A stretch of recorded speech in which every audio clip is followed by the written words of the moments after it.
What was I looking for? Food? Warmth? An understanding of what this world had become, maybe? Most likely I was looking for a place to die. Ich habe jetzt Mark und Stuart bei mir, die sind von Mojo Bones und die arbeiten an Impact Winter, ein Survival-Spiel, das ein bisschen anders ist, aber das werden sie mir gleich erklären. So, Impact Winter, it's a survival game, right? But what is different about this game compared to other survival games? So the emphasis really is on the adventure aspect. You know, a lot of survival games, it's about trying to last as long as you possibly can. With our game, we have the reverse. So we have a rescue timer that's reducing. You start with 30 days. You have a team inside an old abandoned church, which is your base. And by completing various missions in the game and exploring, you'll reduce the timer. And then obviously trying to get rescued as quick as possible. So it's kind of a reverse of what you expect.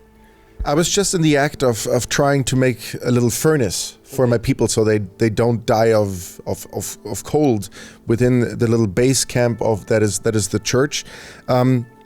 What kind of different tasks or what kind of different things can I build? Where's the limit? Can I grow my own garden? How does it work to like maybe get my own food and everything? So the interesting thing is the 4 team members that we have, they all have unique skills and they can die. So if a character dies in your team, then you lock off their skill path.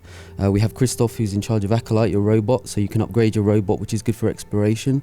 We have Blaine, who's in charge of survival. So he will craft you traps and tools that you can use out in the world. We have Maggie, who's in charge of upgrading the church, the furnace, protection defences for the church for if people try to break in. And then we have Wendy, who's well-being, so she's in charge of food and medicine, etc. So those are the 4 key areas, and they're all very distinct. So the emphasis there is on keeping each of them alive so that you can have their individual paths. So those are the 4 areas, and then there's obviously craftables within those 4 groups. So the game has an art style that I find very interesting. It has like a comic look, but but the world still seems very real, I think. Where did you draw your inspirations from for that? Generally speaking, I mean, we both grew up in a similar sort of era, so we were both influenced by, old B movies, John Carpenter, Spielberg, all that kind of thing. So we generally tend to wear our influences on our sleeve just by nature, really. I don't generally draw inspiration directly from other games because it's an easy way to become comparable to something else. So generally we just let whatever's natural to us come through, and that's pretty much what we did with Impact Winter. So yeah. I like that you said John Carpenter. That's something I had to think of somehow. I don't know. I felt the music somehow had like a John Carpenter vibe to it. I had to think of The Thing. Yeah, no, definitely. I mean, we're very influenced by that kind of thing and that kind of music. And Mitch Murder, who does our soundtrack, I became friends with him about 4 years ago now, and we've wanted to work with him for a long time, but the project needed to be right. We didn't want to just get him involved for the sake of having him involved. And when we went to him with this idea, I mean, he loved it and was excited about it as well. And we just gave him free rein. We didn't want to hamstring him, and we just let him have complete creative control. And we wanted him to be like a 6th member of the team. So, yeah. I sometimes feel like survival games can tend to be a chore that they start off and you're having a lot of fun, and then after a while you have a rhythm where everything is like seems like you actually have to work for it and it seems to drag out.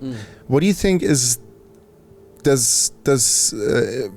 Impact Winter do different, and where do you think what is hard to strike the right balance? So this is what's interesting about the game is the adventure element, because we actually have a huge map to explore with the underworld underneath the void.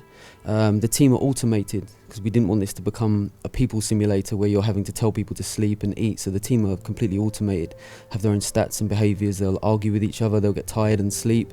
So the team will look after themselves. You're in charge of the resources, bringing things back for them to use. You can issue the team roles as well, so you can not necessarily directly control the team, but you can designate jobs and tasks for them to do while you're away. So all of those things mean that you can go off exploring your team becomes more self-sufficient over time. The church gets built up, which obviously makes things more automated. So it's definitely, as you play, it's about keeping your team self-sufficient, automated, while you go off and explore. So that's where the adventure element comes from allowing you to have the freedom to go away and keep your team looking after themselves. You just said something that I find very interesting. You said they will argue with each other. Is there a sort of like a morale system within the game that I will have to maybe pick sides with someone and side with some people of my group, and maybe then not have an enemy but somebody who doesn't like me just as much in the group, and that will affect how I play the game? So we have dilemmas. We have a dilemma system in the game. So we have morale. All the characters have a morale level. So morale will drain through them being bored, overworked, really tired, low, hungry. The morale will drain. So it's also important to keep the church as a place for them to be occupied mentally, as well as doing all the jobs. If the morale is low, then the team will start to argue with each other, or the possibilities are increased. And when the team argue, you can intervene in those arguments and make a choice as to who you agree or disagree with. And based on your choice, that will then affect one of the guys that are arguing. So there are definitely those moral dilemmas. You might have to agree with someone that you actually disagree with in terms of the dilemma, just to make sure that they get a morale boost from you agreeing with them. So there are those choices to make. Okay. Will I be able to have a relationship with someone in the group? No. Okay. No, it's purely you as the leader making choices to keep the team alive. Okay. So. I'm not a good people person. Let's say everyone dies of my group. Will I still be able to reach the 30-day limit, or to reach the end of the 30 days? Yeah, it's definitely possible. It makes it a lot harder, a lot more arduous. You have to return back to the church to recharge Acolyte. He has a battery level, so there's that constant having to go back and forth. But you can create campsites as well, so you can play the game quite solitary if you want to. And of course, the more you progress and the more things get upgraded, the more the team becomes or starts to become self-sufficient. So you can go on longer expeditions knowing that everyone's safe. But you can. It's not the end game that you're striving for, but it is possible to complete the game with just Jacob alive. But the main aim is obviously to get to the end with the team. So when is the game coming out? And I heard it's coming out for PC earlier. When is it coming out for consoles? We have no date yet, so we're just announcing the console versions today, but that will be following. We're a super small team, so we're obviously focusing on PC at the moment, and that's coming out on April 12th. So. Alright. Thank you very much. Am 12. April ist es soweit, dann kommt der tiefe, dunkle Winter und ihr müsst mit Jacob und seinem Team dann versuchen, diesen zu überleben, zumindest 30 Tage lang. Das wird kein Zuckerschlecken, wird aber definitiv sehr interessant.